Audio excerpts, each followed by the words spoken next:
thanks for tuning in to Ask Ron, where Ron answers our Closers Club questions, members' questions each and every week. And my name is Edo. We got Ron here. How you doing today, Ron? Well, we're right in the middle, actually last day of the commercial property boot camp.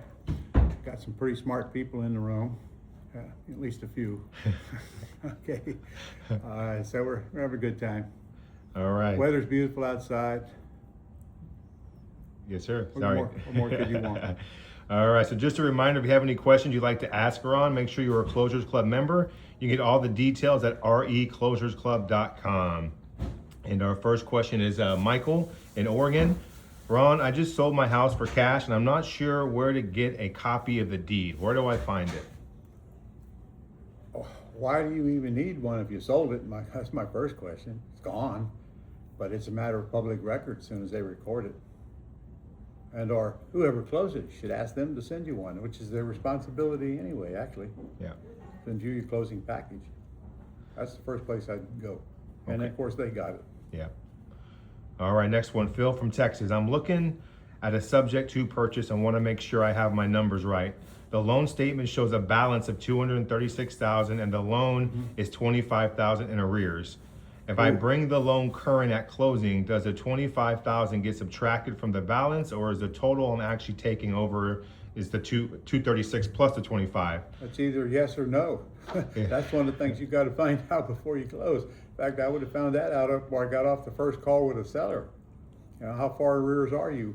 And you know, the question you ask them is, so if I pay that $26,000, what is the loan balance then? And sometimes they know the answer, and sometimes they don't. Yeah. In fact, that's right on your script for people that are behind to make sure you get that answer. Yes, sir. Because that could be a maker or breaker of the whole deal.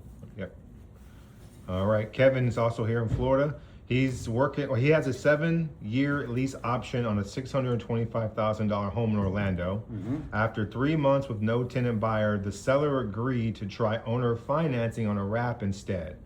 He has $500,000 conventional loan at 3.25% and is willing to cancel the lease option and do a purchase and sell with me that I can assign a buyer.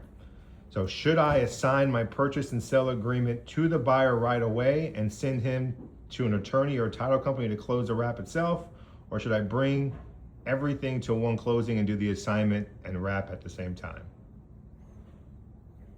Could you transfer that into one sentence, please? Yeah, that's a tough one. I don't even know Yeah. exactly what he's asking. First of all, any kind of wrap is created by an attorney, never by you. Attorney's going to close the deal. And if you're going to do a simultaneous closing, you're going to assign your contract, then it's between your buyer and the seller. And then, of course, the attorney is going to need a copy of that assignment as well to get you paid whatever you marked it up. Now, other than that, what did I miss? Because I'm sure I didn't answer all that question. Yeah, I guess I'm not sure. He's going from a lease option to a wrap, but if you can't find a tenant buyer on a lease option, I don't know what going to a wrap would solve on that. Well, yeah, I would. If he gives the seller nothing, all right, when of course he marks the property up and whatever, there's room in there for him to put in money for him, and the wrap will be created from the seller, from the buyer to the seller, not him. Okay.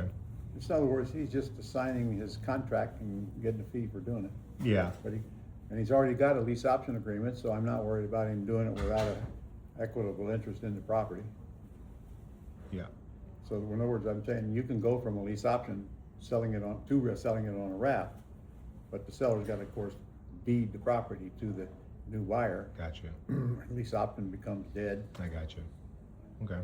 His other question was here. He was thinking about using a flat fee MLS listing to find a realtor who already has a buyer with money, where the buyer pays the down payment plus the agent's commission. Good or bad idea? Bad idea, but frankly, you can just collect the down payment. Now, I've done that quite often, listed with a realtor, even on lease purchase on troubled properties.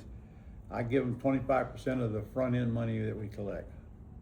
That gives them incentive to get a big non-refundable deposit as well. And the agent needs to know, I don't care about credit. I don't care. In fact, I prefer bad credit. So that they need to have that up front so they don't turn away buyers that might be real. And explain to them that I'm only interested in how much they can put down and how much they can pay per month. And I don't want you ever quoting them that number. You gotta train the agent, because, they'll blah, blah, blah, blah, blah, and kill your deal. Yeah. And you tell them, I'll make the decisions on how much down, but I can tell you right now, it will not be less than 5%.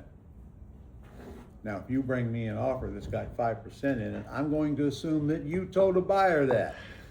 And not let the buyer tell you how much they can put down. A little bit of training goes a long way. Yeah. All right. Gypsy in California. Ron, you've talked about selling houses on an option without terms. Mm-hmm. When we sell on terms, the main selling point is that the buyer doesn't need to qualify for a loan. Mm-hmm. But what about all cash deals? What are the selling points there? Where do you advertise them and how do you attract buyers? Another one of those things that needs translated, but Okay.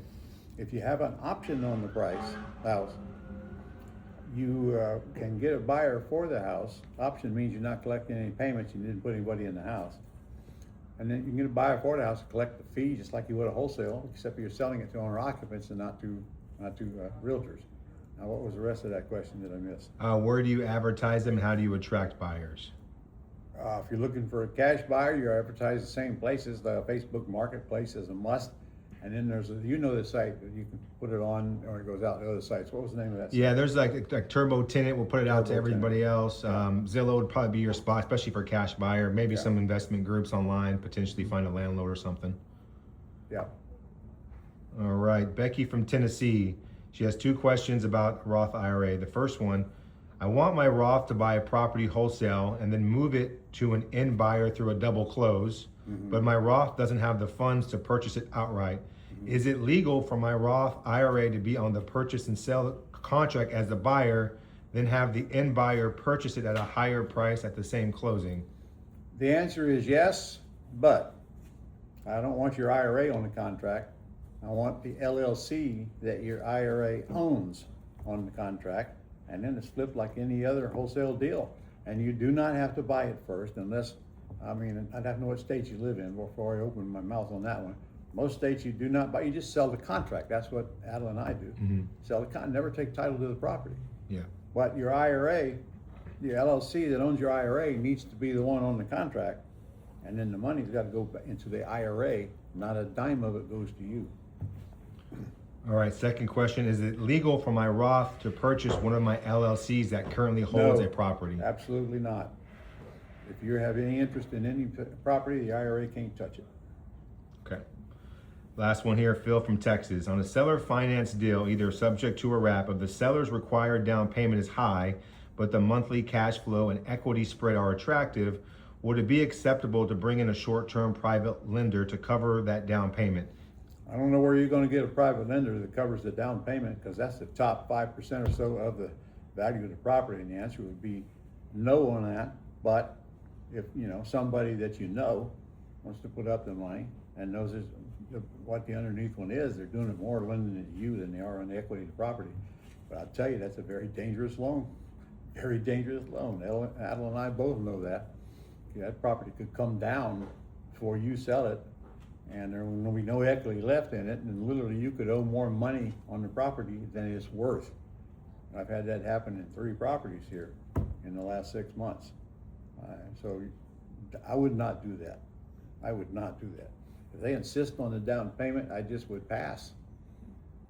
If they don't need the money now, maybe you got another property, you could give them a second mortgage on the other property that you got, instead of the property that you're buying from them. So if you don't pay, then they could take that other property, but you don't have to come out of pocket with any money.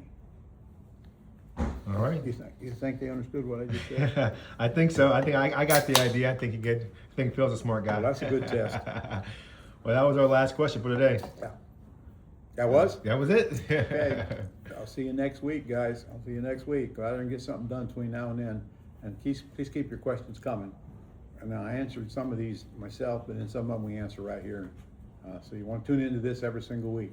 And if you're watching now and you're not getting this thing on Friday, find out why. Because every Friday it comes. And we got some good stuff coming up. And I want you to know in advance, we are working on now with a company that will set up all your entities for you cheap, and another company that we're going to get in here that will train you on the stock market, both stocks and options. trying to do everything we can to get you as many real sources of income that we think fits with our folks who, some of them been following us for over 25 years. So anyway, I'll see you next week.